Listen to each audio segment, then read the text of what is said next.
Hello friends, economic importance of bacteria के बारे में जानेंगे कि बैक्टीरिया हमारे लिए इकोनॉमिकली किस तरीके से इम्पॉर्टेंट होता है। लास्ट वीडियो में हमने बैक्टीरिया का रिप्रोडक्शन के बारे में पढ़ा था। अगर आपने लास्ट वीडियो नहीं देखी तो आई बटन में उसका लिंक दिया हुआ है, ज़रूर देखिए। तो चलिए शुरू करते हैं इकोनॉमिक इम्पोर्टेंस ऑफ बैक्टीरिया। उससे पहले वीडियो को लाइक कीजिए, शेयर कीजिए और सब्सक्राइब कीजिए, ठीक है। वैसे तो बैक्टीरिया हमारे लिए बहुत सारे तरीक़ों से इम्पॉर्टेंट होता है। कुछ तरीक़ों में ये इम्पॉर्टेंट भी है और कुछ तरीक़ों में ये हमें हार्म भी करता है, मींस नुकसान भी पहुंचाता है। किस तरीके से ये हमारे लिए इम्पॉर्टेंट है, फिर हम इसके हार्मफुल इफ़ेक्ट्स देखेंगे, ठीक है। तो फर्स्ट पॉइंट है आपका production of curd from milk. जैसा कि आप सभी जानते होंगे कि जब हम दही जमाते हैं दूध से तो उसमें एक बैक्टीरिया यूज होता है जिसकी वजह से वो दही या कर्ड का फॉर्मेशन होता है। तो जानते हैं वो कौन सा बैक्टीरिया होता है। एक्चुअली आपके जो मिल्क में शुगर पाई जाती है वो होती है लैक्टोज शुगर, ठीक। अब एक बैक्टीरिया है जिसका नाम है स्ट्रेप्टोकोकस लैक्टिस।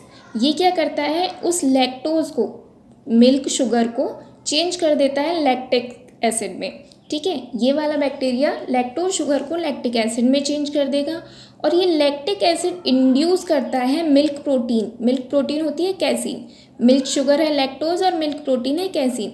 ये लैक्टिक एसिड जो है वो कैसीन को इंड्यूस करता है, चेंज करता है किसमें, कोगुलेट करता है ये इसे किसमें, कैल्शियम पैराकैसिनेट में, ठीक है। और जो कैल्शियम पैराकैसिनेट है वो कर्ड प्रोटीन है, ठीक है। इसे हम किस नाम से जानते हैं, कर्ड प्रोटीन। तो इस तरीके से दूध से दही बनता है। पहले मिल्क शुगर लैक्टिक एसिड में चेंज होती है और फिर वो लैक्टिक एसिड इंड्यूस करता है मिल्क प्रोटीन को कर्ड की प्रोटीन में चेंज होने के लिए, ठीक है। Lactic acid was the first organic acid produced by microbial fermentation.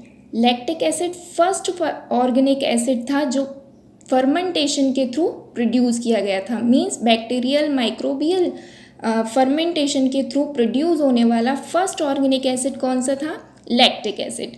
अब एग्जाम्पल देख लेते हैं कि कर्ड के बनने के लिए कौन कौन से बैक्टीरियाज यूज़ किए जाते हैं, जिसमें फर्स्ट है आपका streptococcus lactis and streptococcus cremoris, lactobacillus bulgaricus and leuconostoc citrovorum, ठीक है।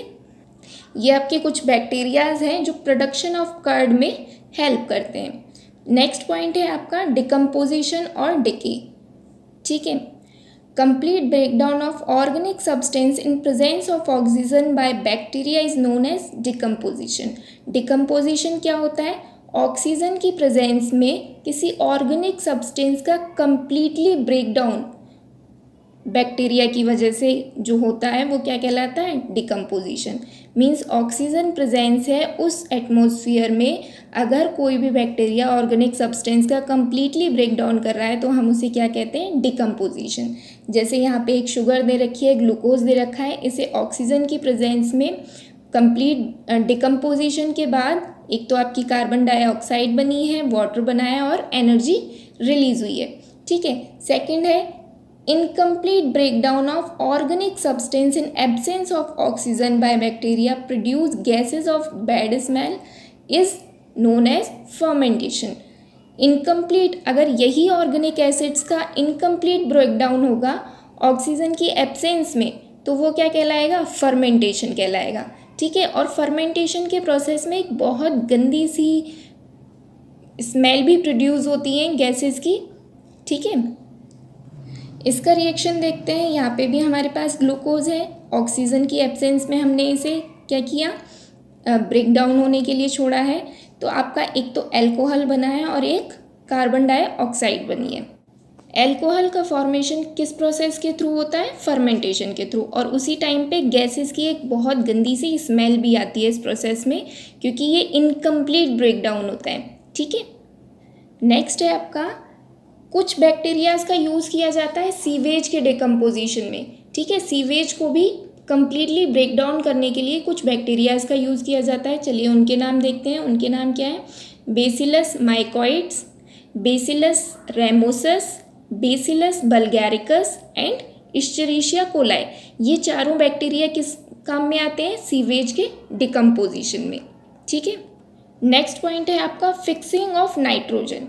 जो नाइट्रोजन की जो एटमॉस्फेरिक नाइट्रोजन है आपकी, उसके फिक्सेशन के लिए भी किसका यूज़ करते हैं हम? बैक्टीरियाज का।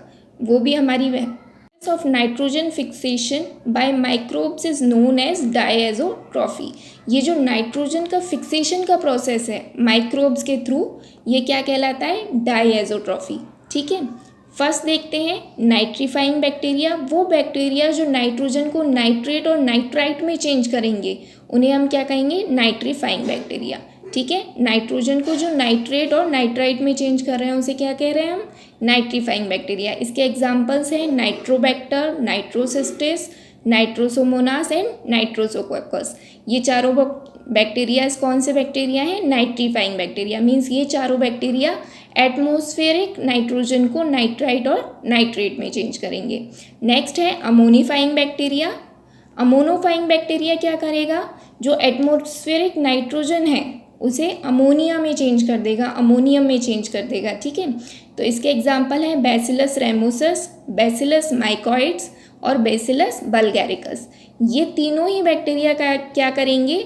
जो जितनी भी आपकी एटमॉस्फेरिक नाइट्रोजन है उसे अमोनियम में चेंज कर देंगे। ठीक है, इसीलिए इन्हें क्या कहते हैं? अमोनोफाइंग बैक्टीरियाज। नेक्स्ट है डीनाइट्रीफाइंग बैक्टीरिया। ये क्या करते हैं? ये जितनी भी अभी तक हमने नाइट्रीफाइंग बैक्टीरिया ने और अमोनोफाइंग बैक्टीरिया ने जितनी भी नाइट्रोजन को अदर फॉर्म्स में चेंज किया था, मीन्स नाइट्राइट, नाइट्रेट और अमोनियम में, ये उस तीनों फॉर्म से नाइट्रोजन को फिर से एटमॉस्फेरिक नाइट्रोजन फॉर्म में चेंज कर देगा। ठीक है, जैसे बेसिलस डीनाइट्रिफिकेंस, स्यूडोमोनास डीनाइट्रिफिकेंस, ये दोनों बैक्टीरिया क्या करते हैं? नाइट्राइट को, नाइट्रेट को और अमोनिया को फिर से नाइट्रोजन में चेंज कर देते हैं। इसीलिए इन्हें हम क्या कहते हैं? Denitrifying bacteria. इन्हीं को हम एनिमी ऑफ फार्मर्स भी कहते हैं, क्योंकि ये नाइट्राइट और नाइट्रेट और अमोनियम फॉर्म ऑफ नाइट्रोजन को किस में चेंज कर रहे हैं? इस सारी फॉर्म से नाइट्रोजन को एटमॉस्फेरिक नाइट्रोजन में चेंज कर रहे हैं। इसीलिए हम इन्हें क्या कहते हैं? Enemy of farmers.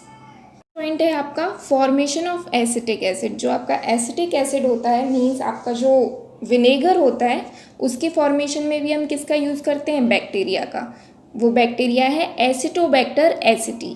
यही वो बैक्टीरिया है जिसकी वजह से आपको विनेगर मिल पाता है। ठीक है, नेक्स्ट पॉइंट है curing of T and tobacco. T और टोबैको की क्यूरिंग में भी हम किसका यूज़ करते हैं? बैक्टीरियाज का। For flavouring of T and tobacco, जो फ्लेवर दिया जाता है टी में और टोबैको में, वो किससे दिया जाता है? बैक्टीरिया से। माइक्रोकोकस कैंडिसेंस देता है टी में फ्लेवर और बेसिलस मेगाथीरियम देता है टोबैको में फ्लेवर। मीन्स टी और टोबैको के फ्लेवर के लिए बैक्टीरियाज का यूज़ किया जाता है। नेक्स्ट है इन चीज़ राइपनिंग। अगर आपको चीज़ की राइपनिंग करनी है तो उसके लिए भी हम किसका यूज़ करेंगे? बैक्टीरिया का। Bacteria with fungi used for cheese ripening. Bacteria के साथ साथ फंजाई का भी हम यूज़ करते हैं किसके लिए? चीज़ राइपनिंग के लिए। नेक्स्ट पॉइंट है in retting of fibres. Bacteria are used in retting of fibres. Fibres की रेटिंग के लिए, फाइबर्स को अलग करने के लिए किसका यूज़ करते हैं हम? बैक्टीरियाज का। Clostridium pectinovorum, clostridium perfringens. ठीक है, ये दोनों बैक्टीरियाज किस में हेल्प करते हैं? आपकी रेटिंग ऑफ फाइबर्स में। नेक्स्ट पॉइंट है आपका प्रोडक्शन ऑफ विटामिन। कुछ विटामिन्स के प्रोडक्शन में भी बैक्टीरियाज हेल्प करते हैं, जैसे एसिटोबैक्टर एसिटी विटामिन सी के प्रोडक्शन में हेल्प करता है, क्लॉस्ट्रीडियम बोटैलिकम विटामिन बी के लिए और बेसिलस मेगाथीरियम विटामिन B12 के लिए। तो ये कुछ विटामिन्स हैं जिनके प्रोडक्शन के लिए भी कौन रिस्पॉन्सिबल है? बैक्टीरिया रिस्पॉन्सिबल है। नेक्स्ट पॉइंट देखते हैं, that is vaccine formation. Vaccines के फॉर्मेशंस के लिए भी हम किसका यूज़ करते हैं? बैक्टीरियाज का यूज़ करते हैं। ठीक है, आप जानते, इसमें देखते हैं bacteria use for vaccine formation. Bacteria का यूज़ किस में किया जाता है? वैक्सीन के फॉर्मेशन के लिए। Inactive form of bacteria injected in human body.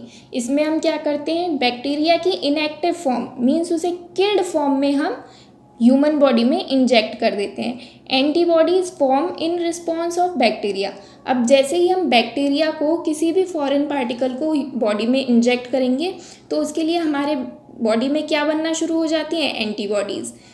ठीक है, तो बैक्टीरिया जो हमने इनएक्टिव फॉर्म में भेजा था तो उसका तो कोई रोल नहीं है, लेकिन उसके अगेंस्ट में क्या बन गई बॉडी में, antibodies. Now if bacteria attack to human body then antibody protect human from bacterial infection.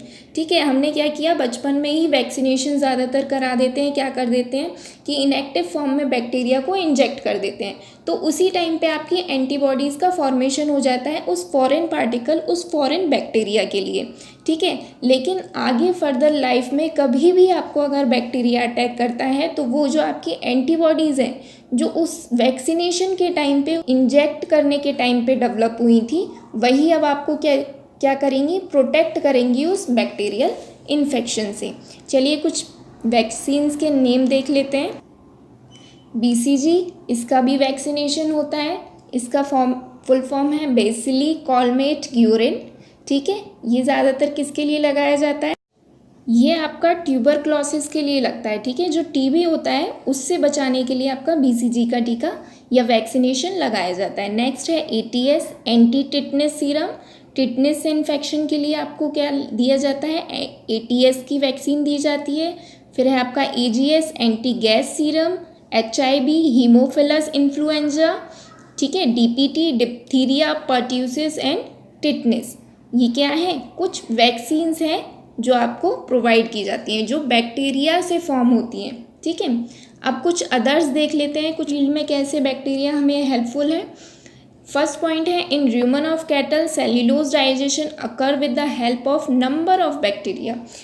जितने भी आपके कैटल्स होते हैं उनके र्यूमन में पाया जाता है। र्यूमन क्या है, स्टमक का पार्ट है, कैटल्स के स्टमक का पार्ट है र्यूमन। वहाँ पे क्या पाया जाता है, बैक्टीरियाज पाए जाते हैं जो उनके सेल्यूलोज के डाइजेशन में हेल्प करते हैं। ठीक है, इसके एग्जाम्पल है र्यूमिनोकोकस एल्बस, र्यूमिनोकोकस फ्लेवोफेशियंस, बैक्टीरियोइड्स, सक्सिनोजेंस, ब्यूटाइरोविब्रियो फाइब्रोसॉल्वेंस। ये सारे एग्जाम्पल्स क्या हैं, बैक्टीरियाज के जो हेल्प करते हैं कैटल्स को सेल्यूलोज के डाइजेशन में। ठीक है, नेक्स्ट पॉइंट है, bacteria used in formation of infective insecticides. Bacteria का यूज़ हम कहाँ पे करते हैं, इफेक्टिव इंसेक्टिसाइड्स के फॉर्मेशन में। मीन्स जब कोई भी इंसेक्ट किसी भी क्रॉप को हार्म करता है तो उससे बचाने के लिए जब हम इंसेक्टिसाइड्स बनाते हैं कोई, तो उसमें भी हम किसका यूज़ करते हैं, बैक्टीरिया का। एग्जाम्पल है बैसिलस थुरिनजेंसिस। ठीक है, इसे BT कॉटन भी के नाम से भी आप लोग जानते हो। नेक्स्ट पॉइंट है, bacteria use to kill specific pest. कुछ स्पेसिफिक पेस्ट को रोकने के लिए भी, मारने के लिए भी बैक्टीरिया का यूज़ किया जाता है। जैसे बैसिलस पैपिली जैपनीज बीटल्स को ख़त्म कर देता है, मार देता है। बैसिलस स्पेरिकस एनोफ्लीज को किल कर देता है। तो ये कुछ बैक्टीरियाज हैं जो स्पेसिफिक पेस्ट को किल करने के लिए यूज़ किए जाते हैं। नेक्स्ट है आपका methanogens used in formation of biogas. Biogas के फॉर्मेशन के लिए मेथेनोजेंस का यूज़ किया जाता है। Pseudomonas putida used in decomposition of petroleum products. अगर हमें पेट्रोलियम प्रोडक्ट्स का डिकम्पोजिशन करना है, कंप्लीट ब्रेकडाउन करना है, तो हम किसका यूज़ करते हैं, बैक्टीरिया का, और उस बैक्टीरिया का नाम है सीडोमोनास पुटीडा। नेक्स्ट है आपका bacterial plasmid used in genetic engineering. और जेनेटिक इंजीनियरिंग में भी हम किसका यूज़ करते हैं, प्लाज्मिड में जीन्स को ट्रांसफ़र करने के लिए। ठीक है, तो ये थे आपकी economic importance of bacteria. I hope आपको सारे पॉइंट्स क्लियर हो गए होंगे। नेक्स्ट वीडियो में हम एंटीबायोटिक्स के बारे में जानेंगे। वीडियो को लाइक कीजिए, शेयर कीजिए और सब्सक्राइब कीजिए। Thank you.